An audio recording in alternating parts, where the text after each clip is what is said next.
Atos capítulo 3, vamos ler como de costume. Meus irmãos, pode sentar.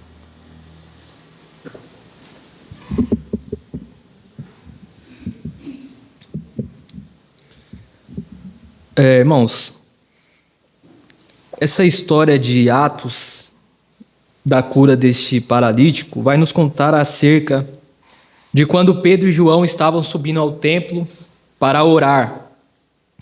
A Bíblia vai dizer que todos os dias era colocado um homem ali paralítico na porta do templo, chamada Formosa, né? E todos os dias aquele paralítico era posto ali para pedir esmolas, né? Era um meio dele ganhar o seu pão. Então todos os dias aquele paralítico estava ali pedindo esmola. E nesse dia Pedro e João estavam entrando no templo para orar. Então aquele homem estende a mão para Pedro e para João, né? Pedindo algumas moedas, alguns trocados. E Pedro e João olham bem para aquele homem fica esperando receber deles alguma esmola. Então Pedro olha para ele e diz assim: eu não tenho nem ouro e nem prata, mas o que eu tenho eu te dou. Então Pedro toma aquele homem pelas mãos, coloca aquele homem em pé, e o texto vai dizer que imediatamente os pés e os tornozelos daquele homem ficaram firmes. E aquele homem, irmãos, começa a saltar, começa a pular de alegria, louvando e adorando o nome de Deus. Ele entra no templo e começa a adorar a Deus. As pessoas ficam olhando para aquele homem, reconhecem que ele era aquele paralítico que ficava na porta do templo pedindo esmola. Então, as pessoas que estavam dentro do templo começam a olhar para Pedro e para João e ficam admirados, assustados, mas ao mesmo tempo admirados.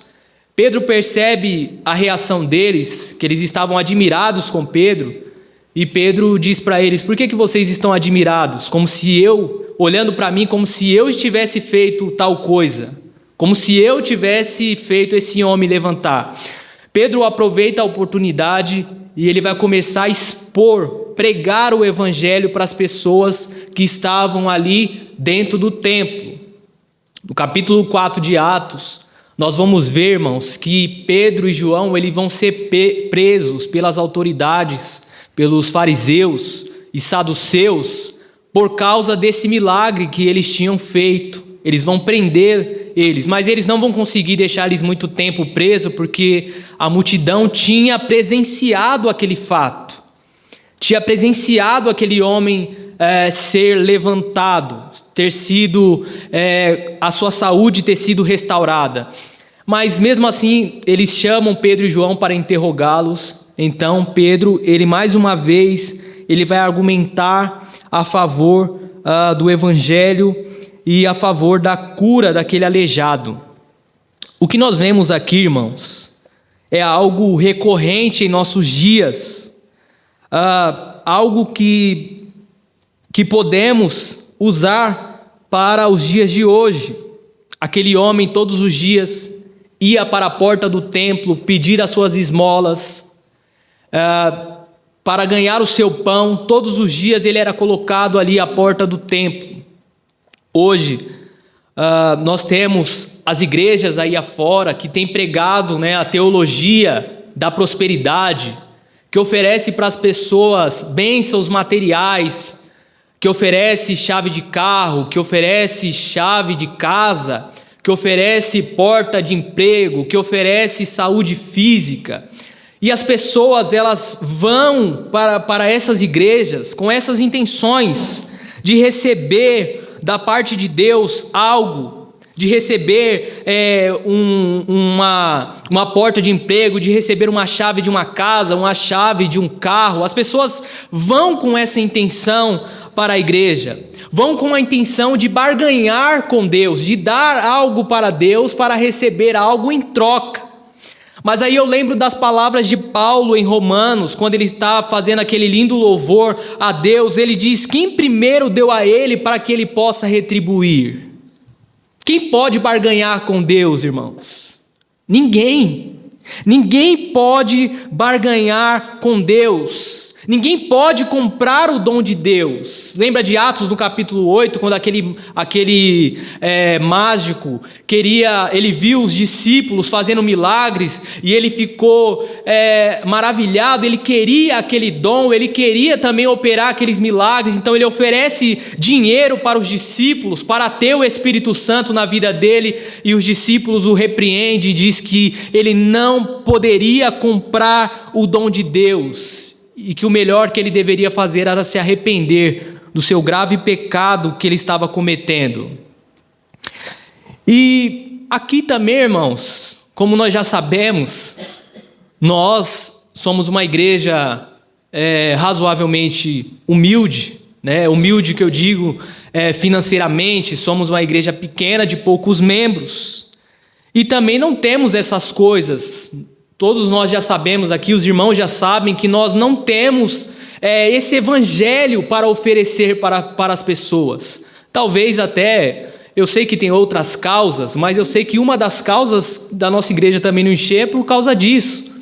Porque nós não temos um entretenimento para oferecer para as pessoas. Porque nós não oferecemos chave de carro, chave de casa, chave de apartamento. Não oferecemos para as pessoas para que elas venham barganhar com Deus. Porque nós não temos esse evangelho.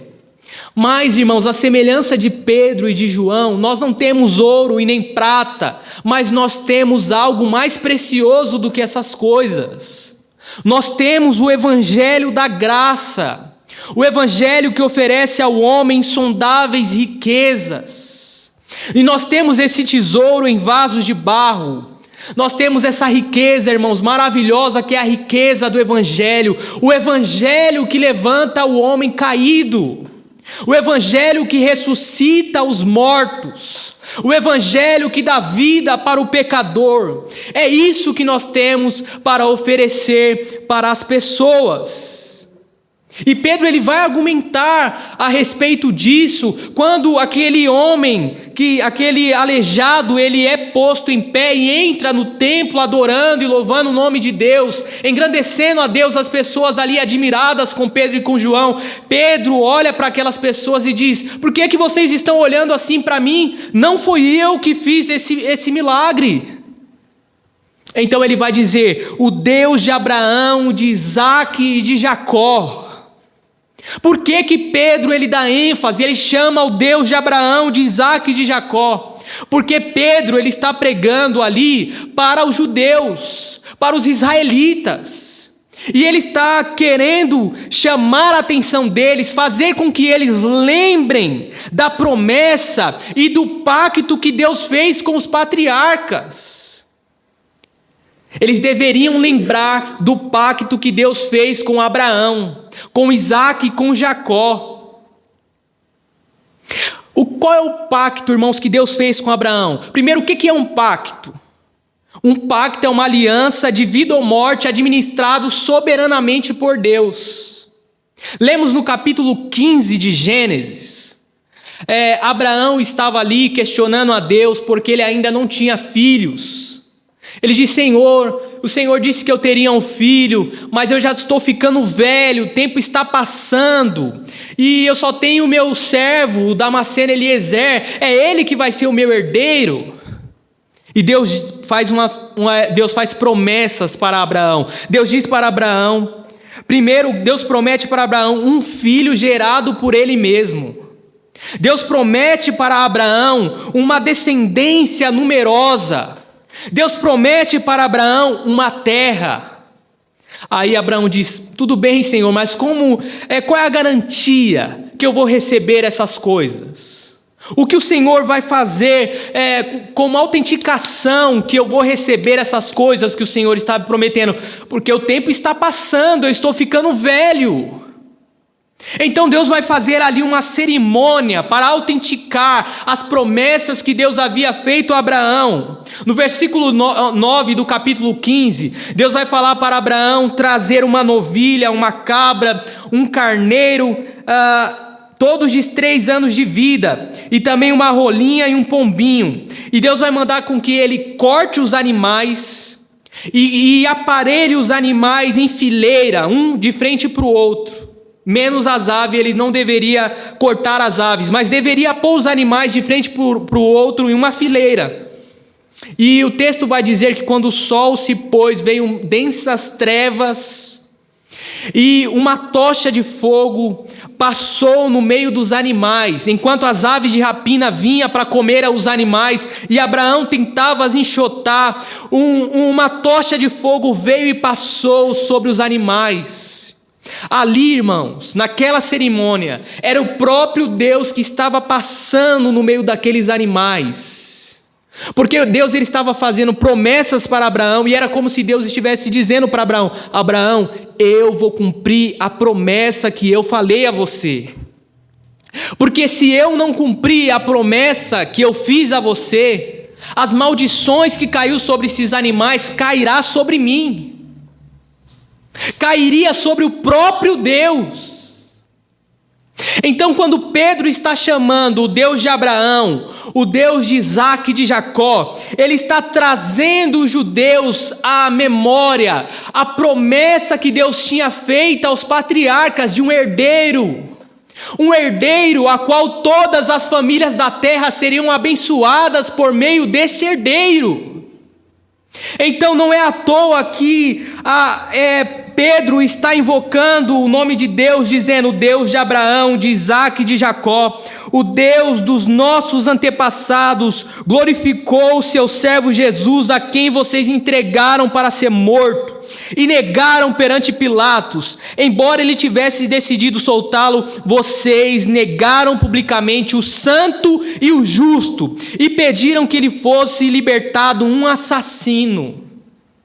Pedro está dizendo: o Deus de Abraão, de Isaac e de Jacó glorificou ao Senhor Jesus Cristo, a quem vocês mataram, a quem vocês negaram perante Pilatos. Pilatos até tinha decidido soltar ele, mas vocês negaram publicamente, vocês negaram o santo e o justo e pediram que fosse libertado Barrabás.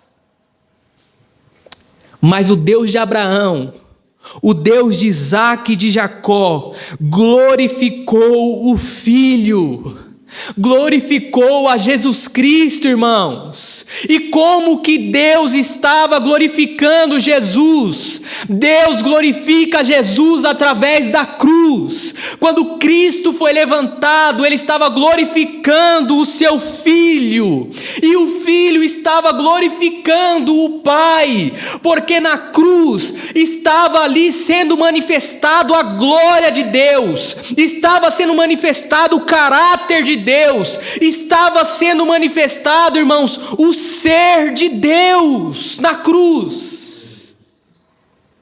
E isso não é novidade para nós, penso eu que não deveria ser, porque foi nos pregado ontem que Deus se revelando a Moisés, lembra? Deus se revelando a Moisés, Moisés disse para Deus: Senhor, eu quero ver a sua glória. Aí Deus diz o que para Moisés? Moisés, ninguém pode ver a minha glória e viver. Eu vou passar diante de você, proclamarei o meu nome, e quando eu passar, você verá minhas costas, Moisés. Então Deus passa diante de Moisés, a glória de Deus passa, e Deus passa proclamando o seu nome como um Deus justo, como um Deus santo, compassivo, tardio em irar-se, que perdoa a maldade, mas que o culpado não tem por inocente, que pune a maldade dos pais nos filhos até a 3ª e 4ª geração.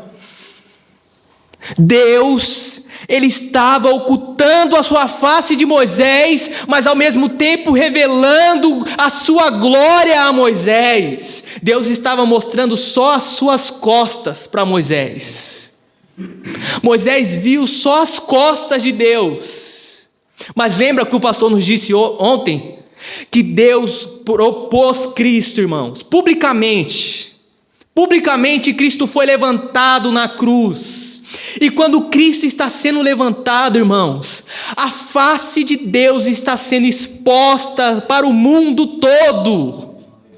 A face de Deus está sendo revelada para o mundo. Moisés viu as costas de Deus, mas Deus está revelando a sua face para o mundo como um Deus santo, justo, compassivo, como um Deus que se ira, como um Deus misericordioso, como um Deus que perdoa, mas que o culpado não tem por inocente, porque Ele puniu os nossos pecados na pessoa de Cristo. Porque os nossos pecados estavam sobre Ele, porque o castigo que nos traz a paz estava sobre Ele, e pelas suas pisaduras nós fomos sarados. Então o Pai estava glorificando, o Deus de Abraão, de Isaac e de Jacó, estava glorificando o Filho. E glorificar o Filho aqui, irmãos, também é levá-lo de volta à comunhão que eles tinham antes mesmo de o mundo existir. O Filho está sendo levado de volta à comunhão, e não só isso, o Filho está recebendo da parte do Pai o poder, autoridade, governo e domínio para reinar sobre toda a terra. E Ele está recebendo do Pai autoridade e poder para dar vida para as pessoas, para dar vida para os homens. Ele recebe do Pai. Olha o que João capítulo 17 diz. João capítulo 17, o verso de número 2. Pois lhe deste autoridade sobre toda a humanidade, para que conceda a vida eterna a todos que lhe deste. E esta é a vida eterna, que te conheçam, o único Deus verdadeiro, e a Jesus Cristo a quem enviastes. Ele recebe do Pai autoridade, irmãos, para conceder vida eterna para as pessoas. João diz, no capítulo 1 de João, que nele estava a vida, e que a vida era a luz dos homens. No verso 10, João diz que aquele que é a palavra esteve no mundo, e o mundo foi feito por intermédio dele, mas o mundo não o reconheceu. A palavra que criou todas as coisas esteve no mundo, irmãos. O verbo de Deus que criou o universo, que criou todas as coisas, esteve no mundo, e o mundo foi feito por ele, mas o mundo não o reconheceu quando ele esteve aqui. Lembra o que o irmão José nos deu? Cristo é o poder de Deus, Cristo é a sabedoria de Deus. Se você ler Provérbios, irmãos, capítulo 8, se não me falha a memória, que fala da sabedoria. A sabedoria que está com os reis, a sabedoria a qual foi criado todas as coisas, o mundo e o universo. Cristo é esta sabedoria que o mundo não conheceu, que o mundo rejeitou. E ele recebe da parte do Pai o poder para dar vida aos homens. É por isso que Pedro ele vai dizer aqui no verso 14, ele diz: vocês negaram publicamente o santo e o justo, pediram que fosse libertado um assassino, vocês mataram o autor da vida, mas Deus ressuscitou dos mortos, e nós somos testemunhas disso. Pedro está dizendo: vocês mataram o autor da vida. Vocês mataram o autor da vida, mas Deus o ressuscitou dentre os mortos. Por quê, irmãos? Porque a morte não pôde segurá-lo. A morte não pôde detê-lo. Olha o que ele diz aqui no capítulo 2, Pedro ainda no versículo 24.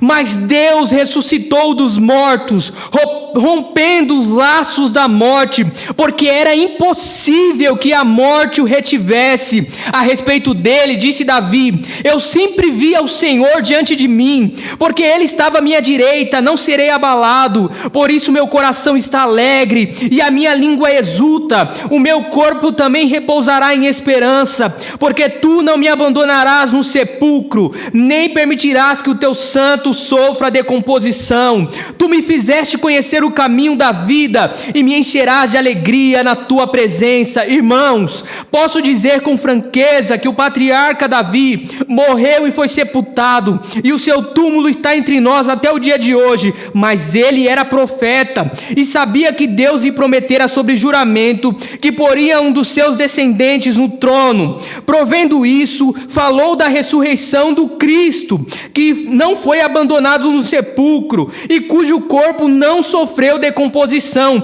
Deus ressuscitou este Jesus e todos nós somos testemunhas deste fato. Exaltado à direita de Deus, ele recebeu do Pai o Espírito Santo prometido e derramou o que vocês agora veem e ouvem. Pois Davi não subiu aos céus, mas ele mesmo declarou: o Senhor disse ao meu Senhor: assenta-te à minha direita, até que eu ponha os teus inimigos como estrado para os teus pés. A morte não pôde detê-lo, os laços da morte, era impossível que ela retivesse ele. Davi contemplou esse dia, irmãos, o dia em que Deus ressuscitaria Cristo dentre os mortos, porque Davi era profeta, e ele viu esse dia, o dia da ressurreição do Cristo, o dia em que o Messias seria entronizado, porque ele viu no Salmo 110, ele disse: e disse o Senhor ao meu Senhor: assenta-te à minha direita, até que todos os inimigos sejam postos por estrado dos meus pés, dos teus pés.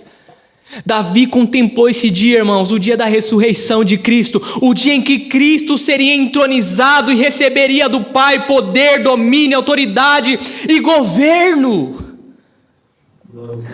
Davi contemplou esse dia. Lembra o que Jesus disse? E na verdade, por que Pedro está falando essas coisas? O que a cura desse paralítico tem a ver com o Evangelho, irmãos? O que a cura desse paralítico tem a ver com isso, tem a ver com essas promessas? Tudo. Porque a ideia deste homem aqui, irmãos, paralítico, não é simplesmente uma cura física. O que esse homem está recebendo, irmãos, é vida. Esse homem está recebendo perdão de pecados. Esse homem está sendo introduzido no reino de Deus. E Pedro fala da ressurreição de Cristo, porque só um Deus vivo pode dar vida para os mortos. Como já falou aqui, nós estudamos hoje de manhã sobre a ressurreição. Foi nos falado aqui, irmãos, só um Deus vivo. Quando se fala de morte, é que acabou os recursos. Os médicos já não podem mais intervir. Os homens não podem intervir. Não há mais o que fazer. Aí vem Deus, e só um Deus verdadeiro, só um Deus vivo pode ressuscitar os mortos. Esse homem está recebendo perdão de pecados. Ele está, irmão, sendo introduzido no reino de Deus, porque o estado do homem é de morte. Os homens estão mortos em seus pecados e delitos, filhos da ira, filhos da desobediência, mas Deus é que vem e dá vida para os pecadores e para os homens, e aquele paralítico está recebendo vida da parte de Deus. É por isso que ele agora pode entrar no templo para adorar a Deus, ele entra na comunhão com Deus. Lembra de Jesus no capítulo 5 de Lucas? Jesus está em uma casa, a multidão ali está apertando, ele está aglomerada, e ali vem alguns homens com um paralítico, eles não conseguem entrar pela porta, porque a multidão não deixa, eles veem uma brecha no telhado, então eles descem aquele paralítico na brecha do telhado, diante de Jesus. Jesus vê a fé daqueles homens, não só do paralítico, mas vê a fé daqueles homens, de conduzir aquele moço até ele. Irmãos, nós deveríamos ter essa fé. Hoje é um culto de evangelismo. Foi nos falado o mês todo que teria no final do culto um culto de evangelismo. A gente não tem essa fé para trazer um morto até Cristo. A gente não tem tido essa fé para trazer um pecador até Cristo. Mas aqueles homens tiveram. Jesus viu a fé daqueles homens. Jesus diz: os seus pecados estão perdoados. Jesus proferiu aquela palavra não só para aquele paralítico, irmãos, mas para aqueles homens que conduziram aquele homem. Por causa da fé deles, Jesus disse: os seus pecados estão perdoados. Os fariseus começaram a pensar: quem é ele? Que blasfêmia é essa? Só Deus pode perdoar pecados. Quem ele pensa que é para perdoar pecados? Jesus disse para eles: por que vocês estão pensando assim? Por que vocês estão pensando desta forma? O que é mais fácil? Dizer os seus pecados estão perdoados ou dizer ao paralítico levanta e anda? O que é mais fácil? Ambas as coisas, irmãos, é impossível para o homem. O homem não pode perdoar pecados. O homem não pode ressuscitar. O homem não pode curar um paralítico. É por isso que a gente não vê isso nessas igrejas aí que cura caroço. Você não vê um paralítico andar, irmãos, não vê, porque os homens não podem fazer isso. Quantos mortos você vê ressuscitar por aí? Porque só Deus pode fazer isso. Da mesma forma, só Deus pode perdoar pecados. Aí Jesus vai dizer: para que vocês saibam que o Filho do Homem tem na terra autoridade para perdoar pecados. Ele disse ao paralítico: levanta, pegue a sua maca e vá para casa. Imediatamente aquele homem se levantou, irmãos, pegou a sua maca e foi louvando a Deus. Porque quando uma pessoa que está morta em seus pecados, que ela não pode se mover, ela não pode andar, ela não pode se mexer, quando ela se depara com Cristo, quando ela se depara com o Evangelho, ela ressuscita, irmãos. A primeira reação dela é louvar a Deus, é engrandecer o nome de Deus. Ela não aguenta, ela louva a Deus, ela salta de alegria, porque agora ela tem a alegria da salvação, a alegria que o salmista tinha. Alegria da salvação. Então aquele homem, ele experimenta essa alegria, a alegria da salvação. Aí Pedro está dizendo para os fariseus, para as pessoas que estão ali no templo: não foi eu que curei esse homem. Ele foi curado no nome de Jesus. Foi o nome de Jesus que curou ele. E por causa da fé que ele teve no nome de Jesus, é por isso que a sua saúde foi restaurada. E o nome de Jesus, irmãos, está relacionado ao caráter dele, a quem ele é, a sua santidade, sua justiça. Lembra o que ele disse? Vocês mataram o santo e o justo.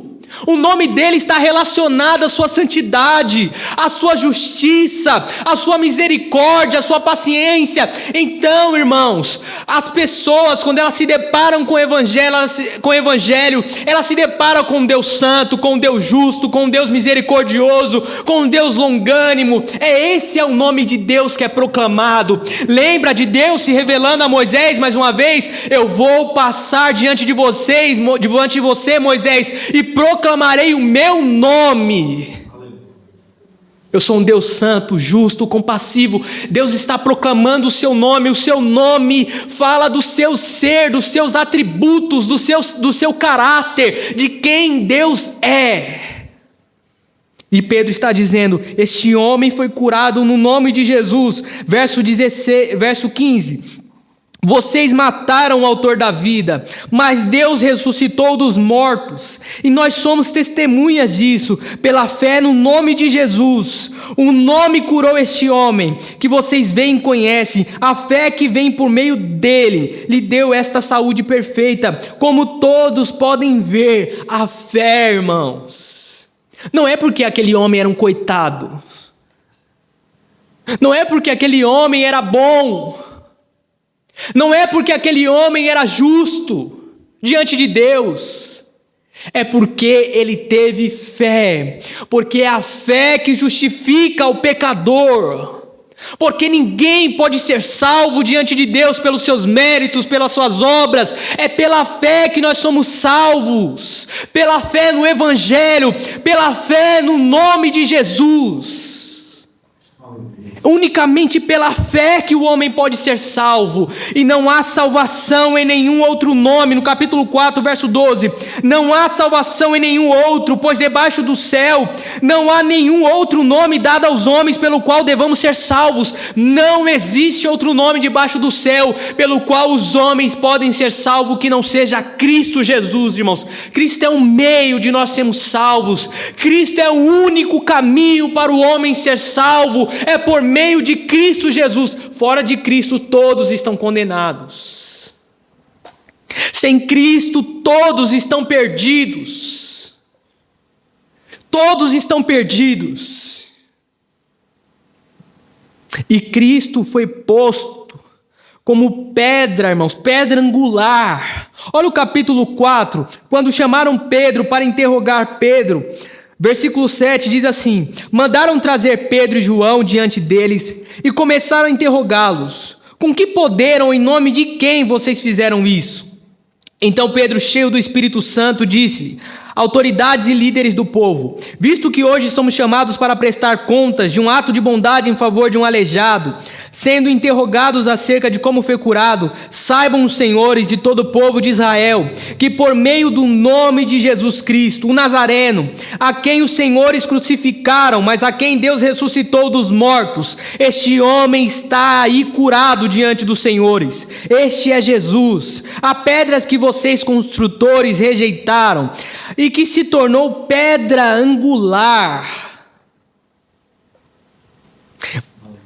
Cristo foi posto como pedra, irmãos, pedra angular. O que ele está citando aqui? O Salmo 118, aonde o salmista está expressando ali um senso de triunfo, pelo fato de Deus tê-lo exaltado sobre os seus inimigos.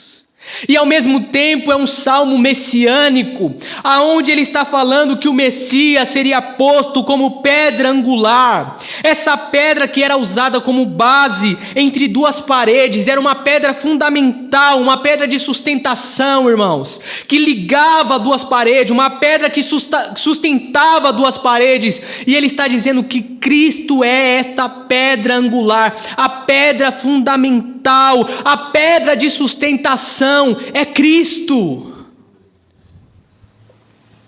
1 Pedro capítulo 2, verso de número 6 ao 8, Pedro citando Isaías, o capítulo 28 de Isaías, e também novamente citando o Salmo 118, Pedro diz assim: pois assim é dito nas Escrituras: eis que ponho em Sião uma pedra angular, escolhida e preciosa, e aquele que nela confia jamais será envergonhado. Portanto, para vocês os que creem, esta pedra é preciosa, mas para os que não creem, a pedra que os construtores rejeitaram, tornaram-se pedra angular, e pedra de tropeço e rocha que faz cair. Os que não creem tropeçam, porque desobedecem a mensagem para o que também foram destinados. Ele está dizendo, os que creem, irmãos, em Cristo, essa pedra é pedra preciosa.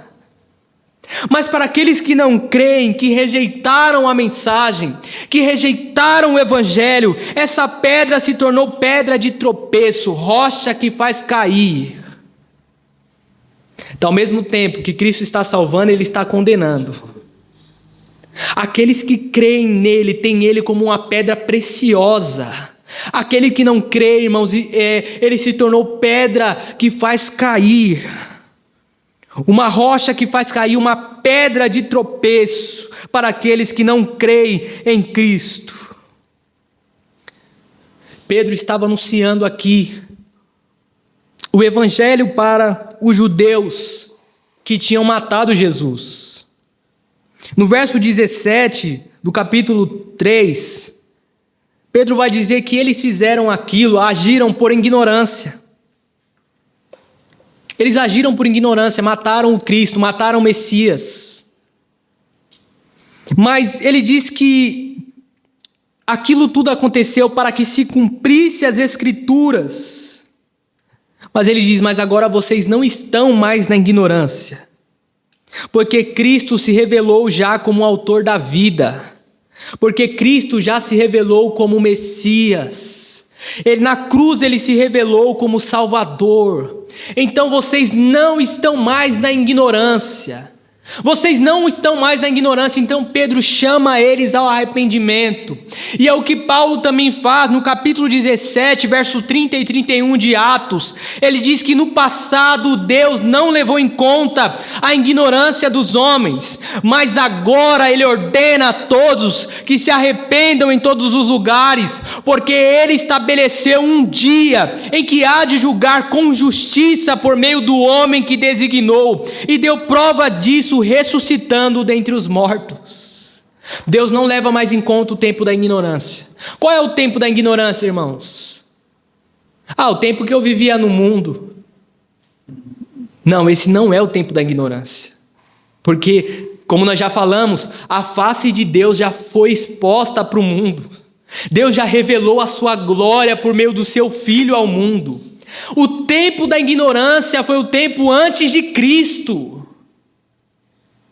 Depois, há mais de 2000 anos atrás, irmãos, depois da morte de Cristo para cá, não tem mais ignorância. Ninguém mais tem desculpa diante de Deus. Eu não sabia, ninguém me falou, ninguém me contou. Ninguém terá desculpa diante de Deus. E Ele designou um dia que vai julgar o mundo por meio do seu Filho, a quem Ele concedeu autoridade e poder para julgar o mundo. Um dia Ele vai julgar as nações grandes e pequenos, poderosos, escravos, reis, livres, homens e mulheres. Ele vai julgar a todos. Ele já designou um dia, a qual Ele vai trazer justiça, Ele vai julgar com justiça esse mundo. E Ele vai fazer isso por meio do seu Filho. Então o que nós devemos proclamar? A mensagem do arrependimento. Proclame arrependimento, irmãos, para os seus parentes. Fale para eles se arrepender dos seus pecados. Porque se ele não se arrepender, o juízo virá sobre ele. Pelo menos você não vai ser culpado do sangue dele, porque você avisou. Mas se você ficar calado, você vai sofrer o juízo junto com ele. O que nós vemos aqui, irmãos, para encerrarmos? O que você consegue contemplar na cura desse paralítico? O que você vê na cura desse paralítico? Eu estou há algum tempo, irmãos, lendo esse texto de Atos capítulo 3, capítulo 4. O pastor pediu para a gente trazer um estudo aqui, ler todo o Atos. E eu parei no capítulo 3 e 4 e eu fiquei frisado nesse texto, porque quantas vezes eu li esse texto e eu não conseguia achar o evangelho aqui. Eu não conseguia ver o evangelho aqui. Não conseguia ver o evangelho na cura deste homem. E agora, irmãos, o que eu vejo? Eu vejo um Deus se revelando como um Deus vivo e verdadeiro, como um Deus santo e justo, Rei soberano, doador da vida. Eu vejo Deus ressuscitando um homem morto em seus pecados. Eu vejo Deus manifestando a sua glória em Cristo, porque foi no nome de quem que Ele curou aquele homem? No nome de Pedro? No nome de João? Não, foi no nome de Cristo que Ele curou aquele homem. E é esse evangelho que nós temos para oferecer para as pessoas. Esse evangelho que não fala de coisas fracas, de coisas paupérrimas. Esse evangelho não fala de chave de carro, chave de casa, apartamento, porta de emprego. Não fala dessas coisas. Esse evangelho, irmãos, fala de salvação. É esse evangelho aqui que pode curar sua crise de ansiedade. É esse evangelho que pode curar sua depressão. Mas, sobretudo, é esse evangelho que tira a culpa do pecado do homem. É esse evangelho que torna um homem justo diante de Deus. E você não precisa trazer nada para ele. Você não precisa barganhar com ele. Por quê? Porque ele é rei de toda a terra. Ele não necessita de nada, ele tem todas as coisas. O que você precisa fazer, irmãos? Como diz o pastor, faz mão de mendigo. Faz mão de mendigo para receber, porque ele tem um presente para te dar. Ele tem a vida eterna para te dar. Porque é por meio da graça. O que é graça? Um favor imerecido. Nós não merecemos, é presente. Faça como esse paralítico, estenda a mão, irmãos, e ele vai te levantar dos mortos e vai te dar vida. E talvez nós estamos semelhante àquele paralítico mesmo. Semanalmente nós viemos ao templo, viemos à igreja, viemos pedir esmolas, coisas superficiais, passageiras. Mas talvez ainda nós não recebemos o essencial, a vida. Não recebemos a vida. Então, irmãos, faça a mão de mendigo para receber a vida eterna, porque Ele tem a vida eterna para te dar. E talvez a gente tenha aquela ideia superficial de vida eterna. A gente tem a vida eterna como algo que nós vamos receber só depois da morte. A vida eterna, o que Jesus disse no capítulo 17 de João? Que o Pai lhe deu autoridade para conceder vida eterna. E a vida eterna é esta: que te conheça o único Deus verdadeiro e ao seu Filho a quem enviaste. A vida eterna é conhecer a Deus. A vida eterna é conhecer Jesus, o seu Filho. É essa que é a vida eterna, irmãos. É essa que é a vida em abundância. A vida eterna não vai receber só pós-morte. A vida eterna já é concedida a nós aqui e agora. Nós temos a vida eterna através de Cristo. Porque Ele ressuscitou dos mortos. Porque Ele foi levantado dos mortos. E Ele se revela como um Deus vivo. E um Deus vivo, irmãos, é Deus de vivos. Os saduceus chegaram para Jesus, para interrogar Jesus a respeito da ressurreição. E Jesus disse assim para eles: a respeito da ressurreição, já foi tratado a respeito disso, quando Deus falou com Moisés lá na sarça. Como é que Deus se revelou para Moisés? Como Deus de Abraão, de Isaque e de Jacó. Mas Abraão, Isaque e Jacó já não tinham morrido. Para Deus não, para Deus ele estava vivo, porque Deus é um Deus de vivos. Deus está se revelando, irmãos, como Deus vivo, um Deus verdadeiro, diferente das outras religiões. Todos os gurus das outras religiões estão mortos, Jesus não. Jesus ressuscitou. O nosso Deus é um Deus vivo. É um Deus que anda, é um Deus que fala, é um Deus que se move, é um Deus que trabalha, é um Deus que não dorme. O nosso Deus é um Deus verdadeiro. Amém? Louvado seja Deus para todo sempre.